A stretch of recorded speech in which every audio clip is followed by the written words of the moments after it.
Mengawali perdagangan pekan ini, IHSG tampaknya tidak sumringah meskipun dibuka di zona hijau dan sempat menyentuh level highest-nya dalam sebulan terakhir di 7.100-an, tapi IHSG nyatanya tadi ditutup di level 7.000-an. Sebetulnya ini cukup terapresiasi juga ya dibandingkan perdagangan pekan lalu yang bahkan secara konsolidasi bergerak di 6.900-an. Namun apa sih yang bisa kita cermati, Syafinas? Karena kalau kita lihat sebetulnya pergerakan Wall Street pada penutupan perdagangan Jumat ini justru terapresiasi gitu dengan banyaknya sentimen positif pada pekan lalu, tapi kok awal pekan ini IHSG tak berdaya begitu. Ya ini menarik memang karena biasanya nih kalau misalkan Wall Street ditutup sumringah pada akhir perdagangan itu biasanya membawa angin segar untuk IHSG. Tapi ternyata hari ini tidak. Memang di pembukaan ini dibuka di zona hijau, dibuka di level 7.082, sempat menyentuh level tertingginya 7.107, tapi akhirnya ditutup di level 7.063 dengan total saham yang naik ataupun yang turun sebenarnya tidak berbeda jauh ya Sasa.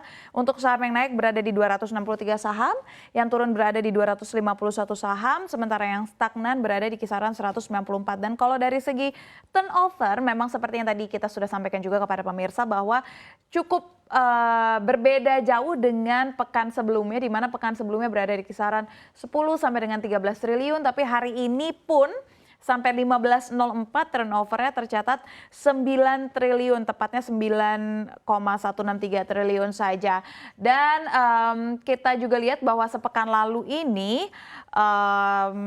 turnover, maksud kami sepekan lalu ini ya, turnover net foreign sale maksud kami.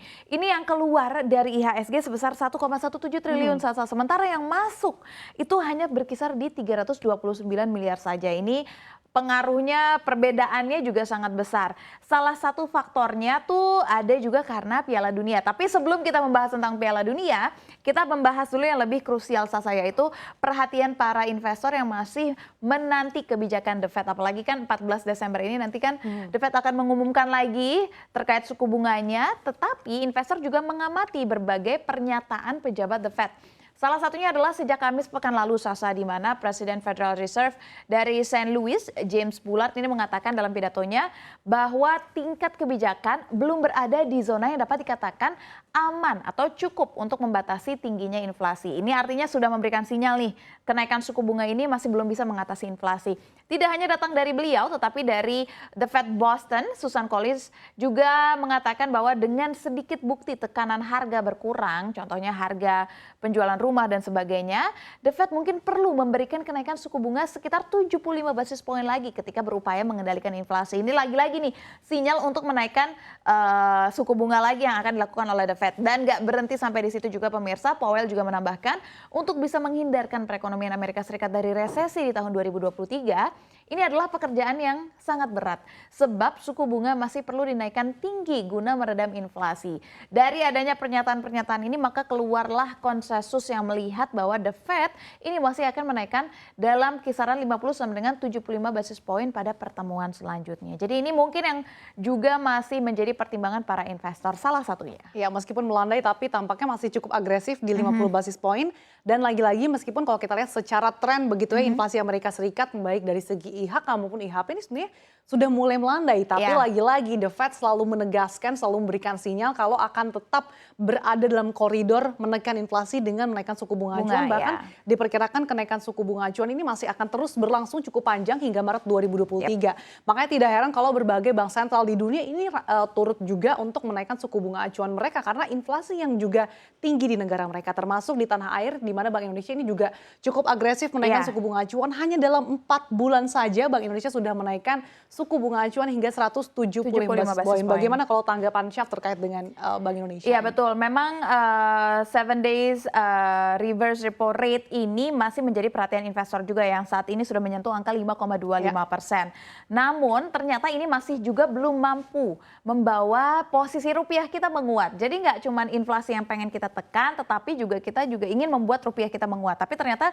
belum cukup. Karena memang pemirsa dari sektor finansial sudah jelas ya, stabilitas rupiah menjadi penting untuk menjaga daya tarik ke investor asing. Dan rupiah yang stabil tentunya membuat investor asing lebih nyaman untuk mengalirkan modalnya ke dalam negeri karena resiko kurs yang lebih rendah. Tetapi kita bisa lihat juga beberapa emiten karena rupiah kita yang makin kapar akhirnya beresiko terpapar negatif untuk para emiten ini, utamanya yang memiliki utang luar negeri atau berdasarkan bahan baku yang datang dari impor dan sebagainya. Lalu meski sudah berusaha memperkuat rupiah dengan suku bunga, nampaknya seperti yang tadi saya sampaikan, rupiah masih belum bisa melawan greenback.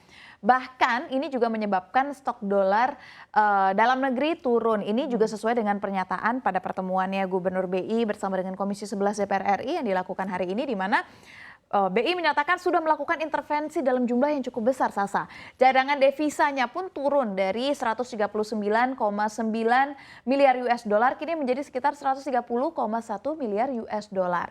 Nah, pasokan valuta asing yang turun ini yang menjadi tipis di dalam negeri ini menjadi salah satu penyebab dari loyonya rupiah di dalam negeri begitu. Tetapi sebenarnya kalau kita melihat stok valuta asing di negara kita memang dikeluarkan untuk melawan greenback. Tetapi nggak cuma hanya itu aja, kita juga melakukan beberapa pembayaran utang luar negeri.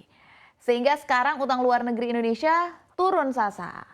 Ya, itu seperti apa sih kalau misalkan dari segi ULN ini kan turun. Tapi kalau berdasarkan data yang Anda himpun, itu sebenarnya efeknya seperti apa, Syafinas? Iya, jadi kan kalau misalkan kita melihat dari porsi utang luar negeri pemerintah di kuartal ketiga ini yang turun tajam sebesar 11,3% secara tahunan. Dari kuartal sebelumnya yaitu di angka 187,3 miliar US dollar, kini menjadi 182,3 miliar US dollar. Penurunan ini sebenarnya terhitung lebih dalam jika dibandingkan dengan kuartal 2 2022, yaitu yang penurunannya hanya 8,6%. Nah, penurunan ULN ini juga terjadi akibat perpindahan investasi pada surat berharga negara domestik ke instrumen lain, sehingga ini mengurangi porsi kepemilikan investor non-residen pada SBN domestik dan juga akibat adanya pelunasan beberapa pinjaman program dan proyek yang telah jatuh tempo. Semakin baik valuta asing ada di dalam negeri, sebenarnya kan rupiah akan semakin kuat. Cuman memang sekarang valuta asing ini digunakan salah satunya adalah untuk menguatkan rupiah dan satunya lagi adalah untuk membayar utang luar negeri, sehingga sebenarnya valuta asing ini lagi banyak dipakai untuk bisa menguatkan keuangan negara, Sasa. Oke, Syafinas, kalau kita lihat meskipun berbagai intervensi, berbagai kebijakan yang dilakukan oleh Bank Indonesia nampaknya memang masih belum mampu membuat rupiah mempertahankan penguatannya begitu ya terhadap dolar Amerika Serikat, di mana secara year to date memang rupiah ini masih melemah 9%. Meskipun begitu, kalau misalkan kita lihat secara rata-rata atau kita bandingkan dengan negara-negara lain terutama Asia Tenggara, sebetulnya pelemahan rupiah ini masih bisa dikatakan cukup stabil begitu ya.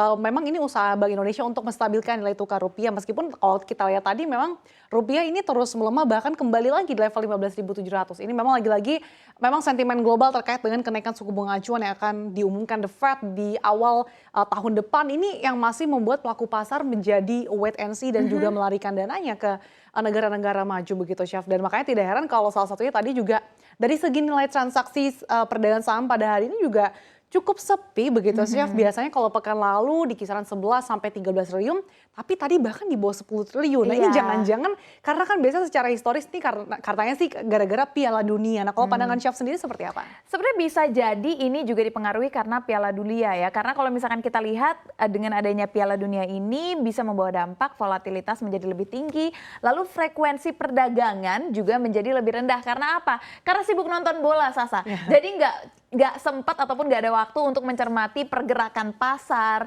Ketika pasar sudah buka mungkin ketiduran, keasikan nonton pas malamnya gitu. Dan ini juga mungkin ya, walaupun kita baru pembukaan Piala Dunia, tapi kita bisa lihat turnover di kita sekarang mencapai 9,2 triliun saja. Lalu volumenya memang sebenarnya masih standar dari rata-rata minggu lalu ya. Minggu lalu di kisaran 20 sampai dengan 26 miliar. Volume transaksinya masih ada, tetapi hari ini masih di 23. Kita masih akan melihat nih, apakah benar Piala Dunia ini akan membawa dampak kepada IHSG? Apakah benar nih teori sepinya perdagangan ketika Piala Dunia, saking asiknya nonton akan berpengaruh? Kita masih akan saksikan. Ya betul, karena biasanya Piala Dunia ini kan digelar di pertengahan tahun. Nah, kalau tahun ini diadakan di akhir tahun, which is sebetulnya ada window dressing. Apakah ini justru akan mengangkat IHSG atau tidak begitu ya? Karena kalau kita lihat secara historis begitu ya, kalau Piala Dunia di tahun 2014 saja itu rata-rata volume transaksi dibilang cukup rendah gitu. Biasanya sekitar 3,43 miliar. Nah, kemudian kalau kita lihat itu cukup rendah dibandingkan dengan rata transaksi di tahun tersebut sekitar 3,71 miliar lembar per hari. Kemudian di tahun 2018 ternyata ratanya juga lebih rendah yaitu sekitar 5,56 miliar atau lebih rendah nih daripada rata 2018 begitu. Apakah tahun ini juga akan lebih rendah gara-gara Piala Dunia di akhir tahun?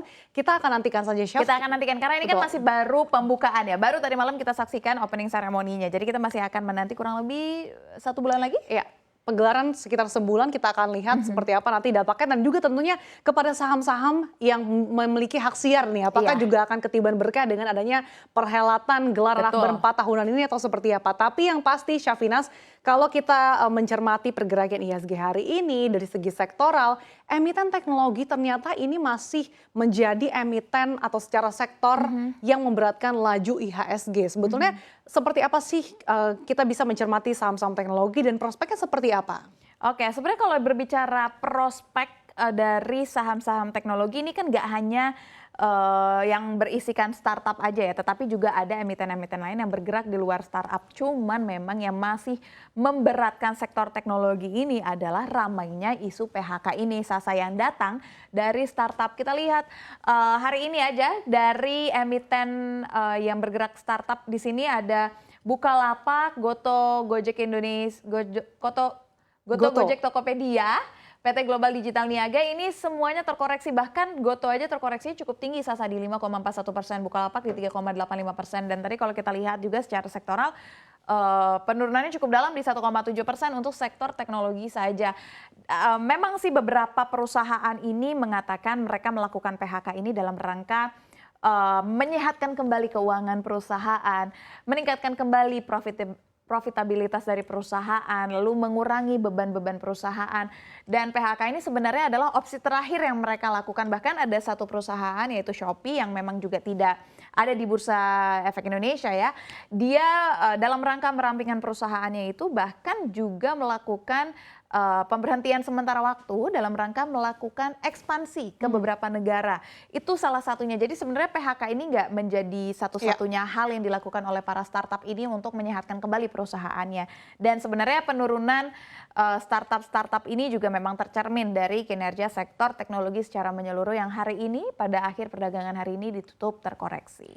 Ya, artinya sebetulnya sentimen terkait dengan PHK karyawan justru sebetulnya menjadi hal yang positif dong ya bagi para perusahaan. Karena tadi balik lagi tujuannya untuk merampingkan perusahaan sehingga beban-beban yang selama ini dirasakan atau yang membebani kinerja keuangan dari emiten-emiten teknologi yang kalau kita lihat membukukan kerugian gitu, ini menjadi bisa diminimalisir begitu. Apalagi dengan kalau kita lihat prospek dari sektor teknologi juga cukup menantang ya Chef. Apalagi di tengah perekonomian global yang saat ini cukup penuh dengan volatilitas, ditambah lagi dengan era suku bunga tinggi, which is itu membuat perusahaan-perusahaan teknologi jadi makin terbatas untuk ruang ekspansinya. Nah, memang tampaknya nih sektor teknologi masih menjadi sektor yang memberatkan laju IHSG karena secara year to date memang ini masih terkoreksi 23%.